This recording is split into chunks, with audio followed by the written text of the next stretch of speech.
Ever since 2012, we have been graced with an intellectual property haunted house at every Halloween Horror Nights event. And you may be wondering, what exactly is an intellectual property house? Well, let me tell you. It's a haunted house that's based on either a movie, video game, book, television series, or anything that's similar to that. And honestly, we've seen so many huge IPs at the event. In the time that I've gone, at least, we've seen things like Friday the 13th, Nightmare on Elm Street, Alien vs. Predator, The Walking Dead, Resident Evil, and so much more. And this year's Halloween Horror Nights event will be no different, because we're going to be seeing properties like Chucky, Stranger Things, The Exorcist, and The Last of Us, meaning that these properties are going to be added on to a maybe future list, and maybe someday they'll be on this list right here. So, today, we're going to be giving you our top 10 Halloween Horror Nights intellectual property houses. Now, to be exact, to be on this list and be qualified properly, you will have had to have been a haunted house that I have experienced since 2013, all the way to 2022, meaning that houses like Evil Dead in 2013 won't make the list, houses that were featured at Carnival of Carnage will not make the list, and a lot of other houses that you guys probably loved will not make the list. So, what I want you to do is comment down below your top 10 IP houses as well, and then maybe we can do a little discussion about it. But we're going to start off with my number 10. And my number 10 was Netflix's The Haunting of Hill House. Now, when I tell you that this is one of the most beautiful facades that I have ever seen at Halloween Horror Nights, I'm not joking. And honestly, the way that the lighting was really a huge factor here, turning the entire building red, and having some really unique scares in this haunted house, it all led together to be a perfect IP. It really lended itself well to a haunted house. So that's why you're at my number 10. There's 9 other houses that I probably really much so prefer over you, but you were still really good. You made the number 10 on the list. And coming in at number 9 is going to be Killer Clowns from Outer Space. Now, this is one of the most fun haunted houses I have ever experienced at HHN, and that goes for any level of excitement. So this house is really in my top 10 for the fact that it wasn't really scary, but it was iconic. The fact that there were so many things from the Killer Clowns movie that was in here just made it feel right. And the music constantly playing, hearing the clown march, going into space, seeing the cocoons, seeing the clowns dance, seeing Clownzilla, and I mean a full-scale Clownzilla above you, was something that was awesome to see. So altogether, encompassing this house was a whole lot of fun, and it's everything you ever wanted in a Killer Clowns from Outer Space haunted house. And now we are at my number 8, and it is Stranger Things from 2018. Now this house, to tell you that it was amazing is an understatement. This was a glorious depiction of this exact property. It's exactly what you wanted. It felt like you were walking into Hawkins, Indiana. And honestly, seeing the sets from Hawkins Lab to Hawkins Middle, and even being able to go into the Upside Down was glorious. And the fact that this was the first time that we ever did it, Universal blew this out of the water. It was fantastic. And honestly, I can't wait to experience this again this year and potentially see if this is going to be better than the original. But so far, nothing's really touched that. I know it's a little spoiler for the rest of this video, but nothing has touched that when it comes down to a Stranger Things house. There's only been one other one, but who knows what can happen? Stranger Things have happened. And now we go on to my number 7. My number 7 is Insidious.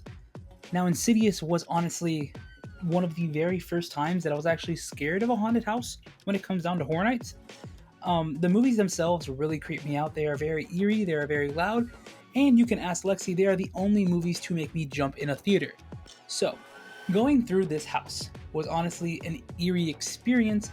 Going into the Red Room, seeing all the different monsters and demons from the further, truly creeped me out, and honestly, I wouldn't be mad if they brought this exact haunted house back someday, or give us another Insidious house in general altogether. And now we have arrived at my number 6, and my number 6 is going to be American Horror Story from HHN 26, American Horror Story Volume 1 from 2016, either way you want to put it, AHS, the one that featured Freak Show, Murder House, and Hotel. Now this house, when I tell you it was exactly what you wanted to see out of these properties, it's exactly what you wanted to see. Honestly, we could have never gotten another American Horror Story house, and this house would have lived with me forever. I would never be quiet about this haunted house. From the eerie soundtrack, the doom, doom, doom. Let me stop before I get copywritten. But from that all the way down to the scare actors themselves, it was a perfect blend of everything that you wanted to see from American Horror Story in a haunted house. Plus, you even got to see Twisty in there every now and then, so though he's scary, still nice to see. And now we have reached our top 5, meaning that these are the 5 best intellectual property houses in my opinion based on my prior experiences. The first one I'm going to give you here at my number 5 is The Horrors of Blumhouse from 2017, the one that featured Sinister, The Purge, and Insidious. Now, this is for the exact reason of this was a perfect blend of 3 properties. All 3 of these properties together was great. Now, originally we weren't supposed to have The Purge. Fun fact, it was supposed to be Ouija. Sinister having Bagul and Insidious having the lipstick-faced demon, along with the man that can't breathe, really would have been kind of weird with just Ouija in there as well. So I feel like The Purge really added a little level of excellence here. And along with that, I experienced one of my scariest moments ever at Halloween Horror Nights in this house, and for the longest, this was one of my top 3 haunted houses. Now, what happened? Well, me and a group of friends went through this house one night. No one but us. Only ones going through it. And we got every single scare. And when I tell you every single scare, I mean every single actor was out to get us that night. So, be careful when you go through a haunted house late at night and you see the line is short.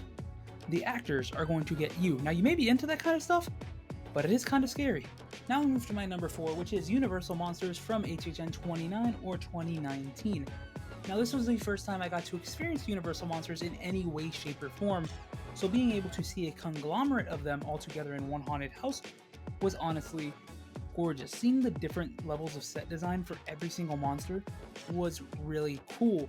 Going from seeing the graveyard for the Wolfman, and then going to see the clock tower for Quasimodo, and then going on to see the creature's lagoon, and seeing Dracula and his brides, and just being able to walk through these worlds was so cool. And honestly, it made you wonder, what if we were to go to individual lands? And that's what we've been doing for the past few years, and it's all thanks to this house. If we're being 100% honest, this was a perfect haunted house for the Universal Monsters, and it started off a craze here in Orlando.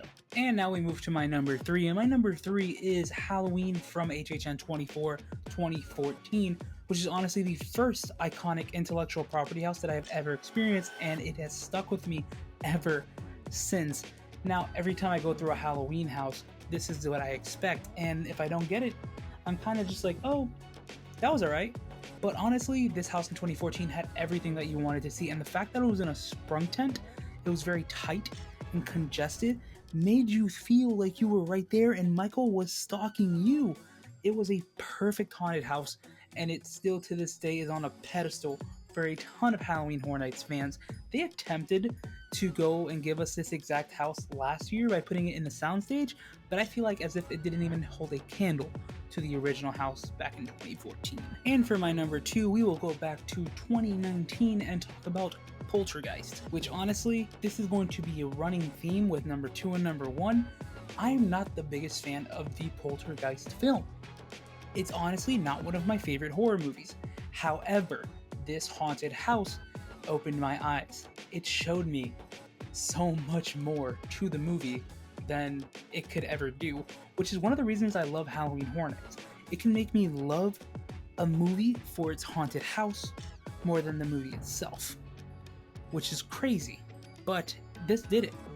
Poltergeist was perfect. It had an amazing beginning sequence. The facade was gorgeous. You were going in through the backyard and you walked in through a graveyard, and honestly, that was just terrifying, and the whole house had scares left and right. It was perfect. That's why it's my number 2. And now, before I give my number 1, I feel like I am just obligated here to give you guys some honorable mentions, because there were a lot of IP houses that I have gone through in the past 10 years. So, giving you 3 honorable mentions here in no particular order. I'm going to give you Krampus, I'm going to give you Trick or Treat, and I am going to give you The Exorcist. Now, there are other houses that were phenomenal in these past 10 years, but those are the 3 I'm going to give you. And now to give you my number one haunted house. My number one haunted house, like I said with Poltergeist, is something that I did not expect at all to be as good as it was or to have me fall in love with it, because I honestly don't like this movie at all, and that is House of a Thousand Corpses. Now, the ever growing story of seeing something that you don't like, going into it with a mindset of I'm going to hate it, and then being turned around is crazy. I always tell people to go into something with an open mind, and this is probably part of the reason why. So, House of a Thousand Corpses had some great scares, the set design was perfect, and honestly, seeing the facade was beautiful. It was a gas station, you were walking straight into there, and you saw Captain Spaulding. He was cracking jokes, he was having fun, and you got to see the entire family. And honestly, some of the best vocal triggers were in this haunted house, and it ended with a phenomenal scare run going through the mines as well. So, this house was a 10 out of 10. It was perfect, and I would love to see it again sometime. I mean, there's a reason I went through this house 100 plus times. So, with that being said, those are my 10 favorite intellectual property haunted houses that I have ever gone through. Now, I want to know your 10, and I also want to know your opinion on my 10. And if you haven't gone through 10, tell me your favorite haunted house, or tell me your top 5 favorite haunted houses that you've ever experienced at Halloween Horror Nights. Doesn't matter how long you've been attending the event, we all love this event the same. With all that being said, if you guys like this video, please give it a thumbs up. Comment down below what you're most excited for this year's event as well. Subscribe if you guys already haven't done so. Stay excellent, my dudes.